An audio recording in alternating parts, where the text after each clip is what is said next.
नमस्कार। यह है कहानियों का अद्भुत संसार किस्सा कहानी। और किस्सा कहानी में मैं मंजीत ठाकुर आपको सुना रहा हूं कृष्णचंद्र का लिखा महान उपन्यास एक गधे की आत्मकथा।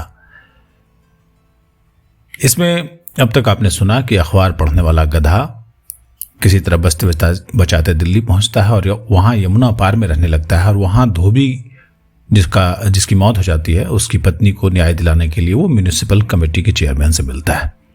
उसके बाद क्या होता है सुनिए इस 5वें एपिसोड में, जिसका शीर्षक है निराश होकर लौटना गधे का म्यूनिसिपल कमेटी से जाना पुनर्वास विभाग के दफ्तर में और मुलाकात करना एक अलौकिक सुंदरी से। पूछते पूछते आखिर मैं पुनर्वास विभाग के दफ्तर में पहुंच ही गया। दफ्तर में घुसते ही एक बहुत बड़ा सजा हुआ कमरा नजर आया, जिसके बीचों बीच एक बहुत बड़ी तिपाई पर बड़े गुलदान में सुंदर फूल खिले हुए थे। एक कोने में टेलीफोन एक्सटेंशन लगा था, जिसके पास एक अत्यंत सुंदर लड़की अपने नाखून रंगने में लीन थी। टेलीफोन एक्सटेंशन की मेज पर लिपस्टिक और क्रीम पाउडर की डिब्बियां इस प्रकार बिखरी पड़ी थी कि मैंने सोचा मैं गलती से पुनर्वास विभाग के दफ्तर में आने की बजाय मैक्स फैक्टर की दुकान में घुस आया हूं। इसलिए क्षमा मांगकर मैं वापस लौटने ही को था कि लड़की ने अपनी बड़ी बड़ी पलकें उठाकर बड़ी प्यारी नजरों से मेरी ओर देखते हुए कहा, यस प्लीज। मैंने झिझकते हुए कहा, मैं मदद मांगने के लिए आया हूं। लड़की ने स्विच दबाया, टेलीफोन पर बोली, रामडू भाया, एक आदमी तुमसे मिलने आया है। टेलीफोन बिगड़ा हुआ था या जाने क्या बात थी, जो कुछ भी हो, सुनने वाले और सुनाने वाले दोनों की आवाजें टेलीफोन पर स्पष्ट सुनाई दे रही थी। जब लड़की ने राम लुभाया से कहा कि एक आदमी तुमसे मिलना चाहता है, तो उधर से आवाज आई, मैं इस समय लस्सी पी रहा हूं, उसे फर्स्ट क्लर्क के पास भेज दो। लड़की ने अपने होठों पर लिपस्टिक लगाई और फर्स्ट क्लर्क को टेलीफोन किया। कौन? उधर से आवाज आई, मैं हूं निर्मला। हाय मेरी जान। उधर फर्स्ट क्लर्क ने भैंस की तरह आह भरी। सुनो, निर्मला बोली, एक बेचारा गरीब। फर्स्ट क्लर्क ने कहा, यहां सभी गरीब आते हैं, तुम सुनाओ, तुम्हारी आवाज इतनी प्यारी क्यों है? जी चाहता है सुनता ही चला जाऊं, सुनता ही चला जाऊं। निर्मल, निम्मी, आज शाम को सिनेमा।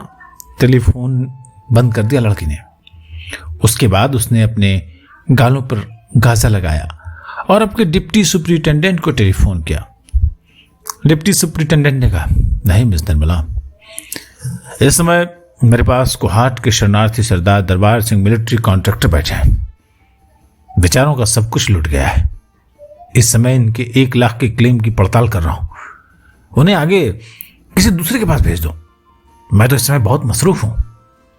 बहुत अच्छा कहकर लड़की स्विच गिराने वाले थे कि उधर से आवाज आई, हेलो निर्मला।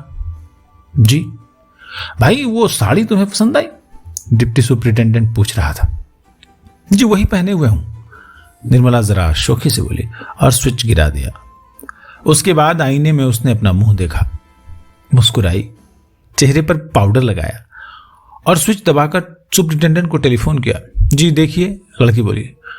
उधर से आवाज आई, हाय किस तरह देखूं तुमको, टेलीफोन पर तुमको कैसे देखूं, यहां आ जाओ ना। निर्मला खिलखिलाकर हंस पड़ी, बोली, गरीब आदमी की मदद के लिए, अरे हम भी तो किसी की सहायता के पात्र हैं।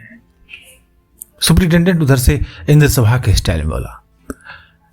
निर्मला ने जरा बंद करौतन कर, देखिए ये दफ्तर का समय है और तुमने खूब याद दिलाया।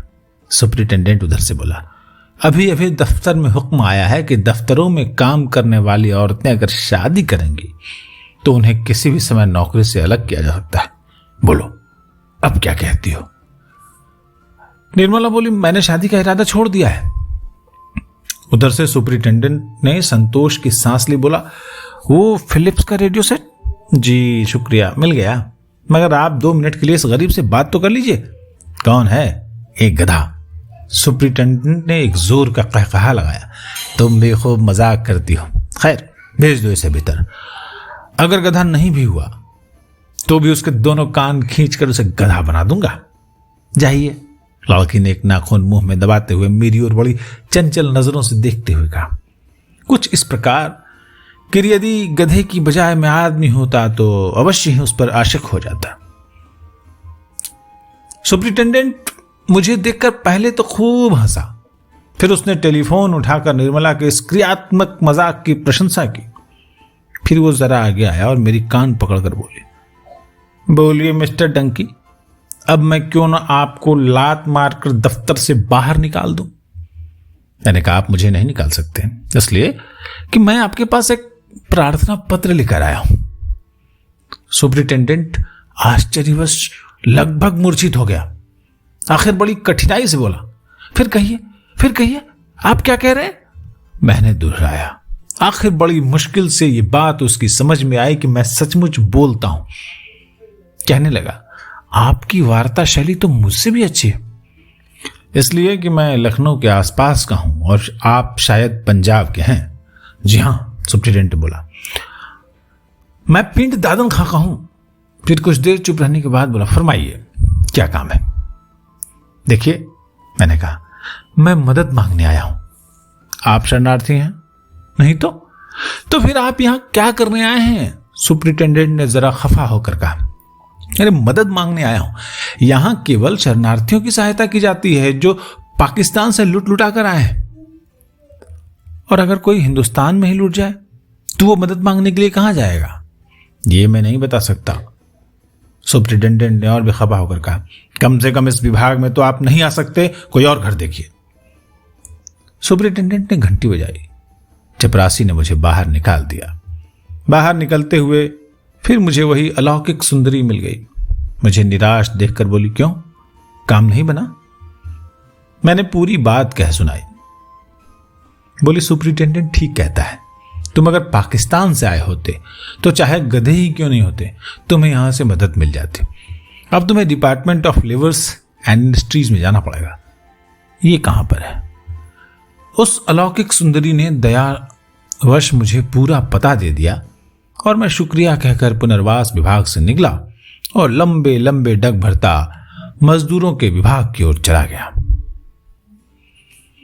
अब गधा महोदय जो हैं वो department of labours and industries में जाते हैं और वहां उनकी मुलाकात किससे होती है, ये आप सुन पाएंगे अगले एपिसोड में, यानी एपिसोड नंबर 7 में। आप जो सुन रहे थे वो है गधे की आत्मकथा, जिसे लिखा है महान उर्दू रचनाकार कृष्णचंद्र ने, और ये जो आवाज आप सुन रहे हैं ये मंजीत ठाकुर की है। अगर आपको ये अच्छा लग रहा हो, गधे की आत्मकथा या ऐसे हमारे जो अफसाने हैं या उपन्यास जो हम आपको किस्सा कहानी में सुनाते हैं, अगर आपको अच्छा लग रहा हो तो इस चैनल को सब्सक्राइब कीजिए। हम अच्छा साहित्य अपने सभी वाचकों की तरफ से आपके लिए पेश करने की कोशिश करते रहेंगे। नमस्कार।